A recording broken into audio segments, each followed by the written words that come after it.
Good day, everybody. This is another episode of FortiGuardLIVE. My name is Jonas, and today I have my good friend Aamir Lakhani with me. Aamir, my friend, how are you? I'm always wonderful, Jonas. Just another day in the world of cybersecurity and threat hunting. Talking about threat hunting, I would like to talk a little bit more about ransomware today with you because since we know the vast majority of attacks are financially motivated, and when it comes to financially motivated attacks, ransomware has been up there for quite a while.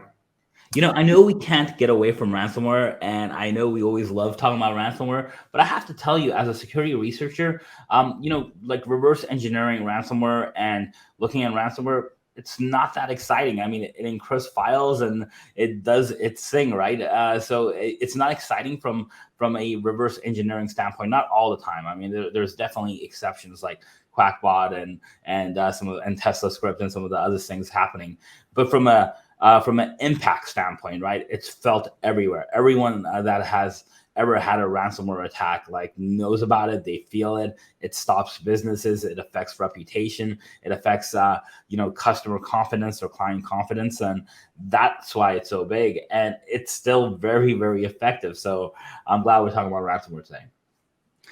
Indeed, it's also this buzzing keyword where people are like, wow, we have ransomware in our network, we got hacked, but still very often it gets forgotten that ransomware is just what gets deployed at the end of an attack. You just mentioned it's part of a kill chain. It has some initial access before, and at some point there might be some droppers downloaded on a computer which downloads then the ransomware and then exfiltrates encrypts all the files and puts a lot of pressure on the victim from that point of view. And as you say, it has a really big impact on the business, mainly because it is very, very aggressive.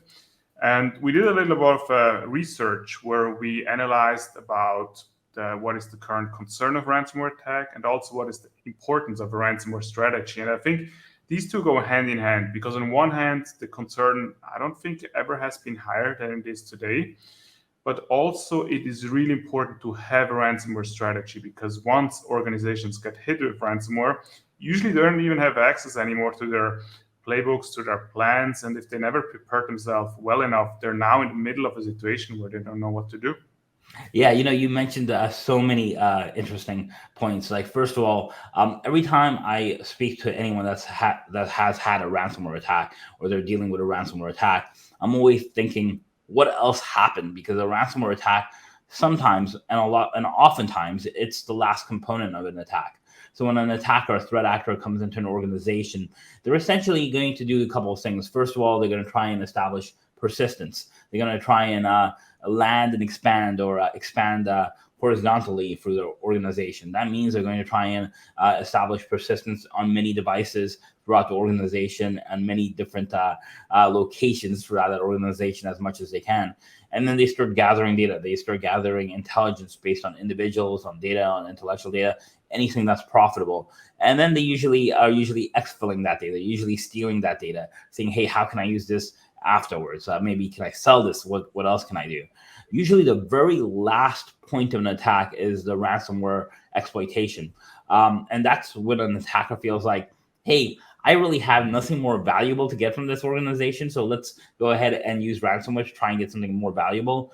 Or maybe they feel like they're about to get caught, or they detect some early warning systems or signs of some investigation happening. So they're like, hey, I'm about to get caught, so let me go ahead and start my ransomware exploit. So I'm always worried when I hear ransomware, but you're right, it is so visible and it's so impactful that's on top of mind for everyone. And I think one very key component as well when we talk about as a threat actor attacking people on the defensive side and having victims being compromised, it's not just they as a single entity who always operates behind the same tactics, techniques, and the same motivation. There are very big scope of different kind of threat actors out there. Some of them follow different kind of playbooks. Some of them are more aggressive than others. Some might use different kind of strains of ransomware. So we cannot just put all of these attackers in the same category. What is your view on that?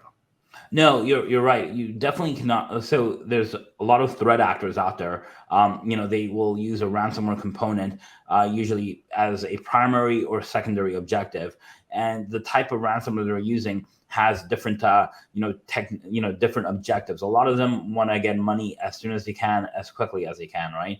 And a lot of them, when they're doing that, that means they're using ransomware or ransomware foundations that are easy to get, easy to encrypt, easy to decrypt.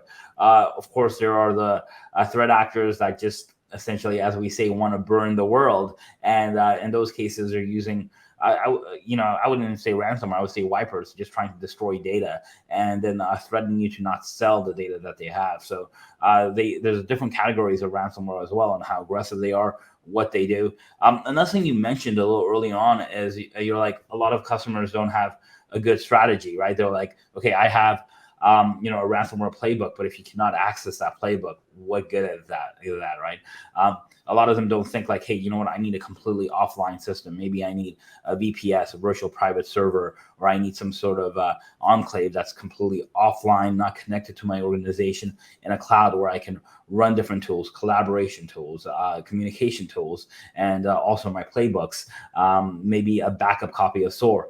Of course, that gets very expensive to not only maintain, but just just to go through the process of making sure you understand how to use it when it's that disconnected from your organization, and it makes it very difficult for organizations to kind of have a very siloed and separate enclave that's still useful to them, and even especially if it's not being used every day. Yeah, Aamir, I haven't told you that yet, so this is a first time for you as well. But not too long ago, just actually 2 weeks ago, I had the opportunity to go to Madrid and present one of our flagship conferences. And before the event, I was preparing about the recent threats, about the recent attacks, and I was going a little bit back, looking at the data. And I remember Conti used to be like the king of ransomware in 2021. So to some degree in 2022, and then Lockbit kind of took over, another very successful group. They even provided performance tests with their specific ransomware versus other threat actors to show how much better their encryptions are, how faster it is, etc. And I was curious about what was the latest number when it came to these ransomware attacks. And the day I was researching, everything was a Thursday. And what's interesting about the Thursday was that it was just 2 days after Patch Tuesday. And as we know, after Patch Tuesday, we usually have Exploit Wednesday. And then on Thursday, I was able to discover that Lockbit, the number one ransomware group out there these days, just updated their Onion website and published 23 new victims in the last 24 hours. And to me, that's such a huge number, but it's probably no surprise that it very shortly happened after something like Patch Tuesday. Yeah, like I said, you said Patch Tuesday, Exploit Wednesday. You have your wonderful Thursdays and cry and go home Fridays, right? But I'm not surprised what you're saying, because essentially, what's going on, and we've seen this with the MOVEit vulnerability. We've seen this with vulnerabilities over and over again that are in the news right now, and we've seen the same technique going on for years now. Is that a software vulnerability will exist, an attacker will take advantage of that vulnerability, and then they're adding ransomware on top of that vulnerability. So the golden kind of keys for an attacker is an RCE, remote code executable. That means they can attack a system remotely. They don't have to be on site. They don't have to have physical access to that system to exploit that system or gain access to that system. Once they gain access to that system, they're essentially uploading code or executing code. And remember, in these days, like, depending on the operating system, you may not even need to upload new code. You can use the existing encryption protocols that are already in the operating system to essentially, create your own ransomware and run your own custom ransomware as well. So I'm not surprised you're seeing that right after Patch Tuesday. And I'm not surprised that we're seeing so much of that after major vulnerabilities on any type of software.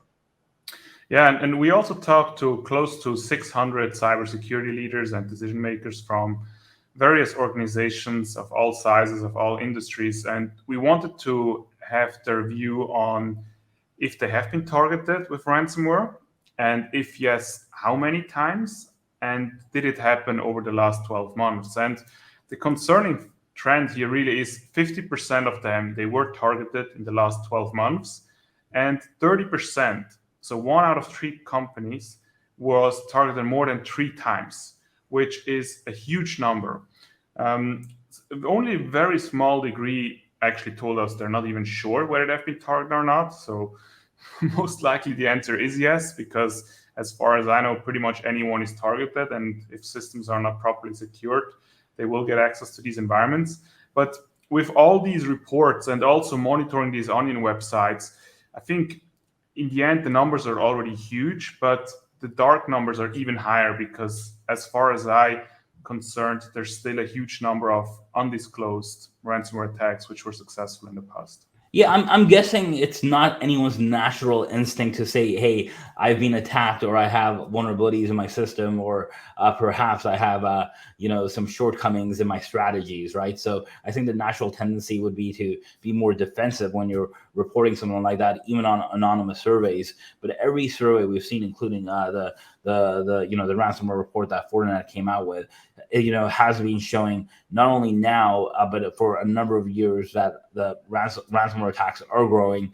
It's significant. It's a impactful part of attacks that's out there. And you're right, there's probably a lot that's missing as well. And we have to start looking at, like, well, why are we missing this, right? And what are the initial access points? What are the initial access points for ransomware to get into systems?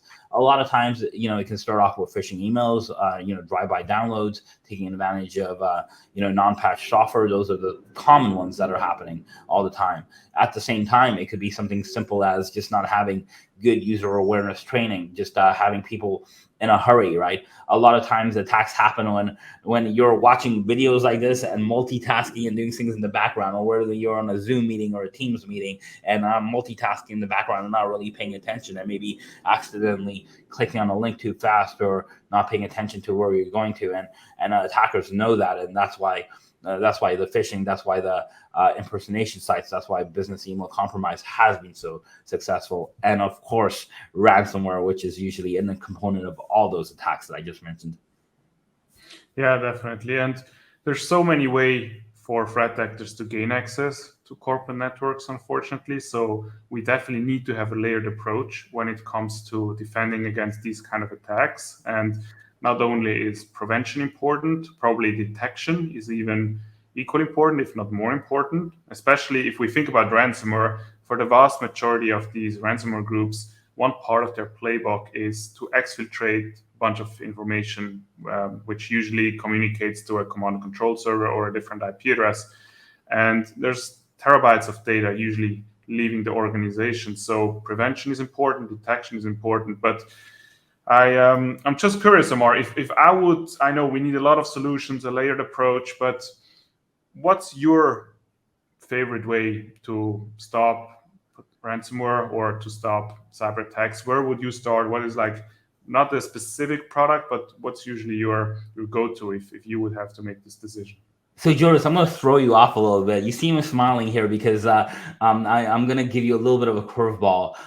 You say detection is really important, sometimes maybe more important than protection. I'm actually wondering, as security professionals, are me and you and the security industry doing a disservice to the people that are out there by saying that? I think we've said detection is so important for a long time. Are we setting the bar so low? Are we, like, basically saying, like, hey, give up on protection because you're definitely going to get hurt? I mean, I understand, like, a lot of times I tell customers, hey, the best way to protect yourself against attacks is to patch all your systems. Like, vulnerabilities exist, patch your systems.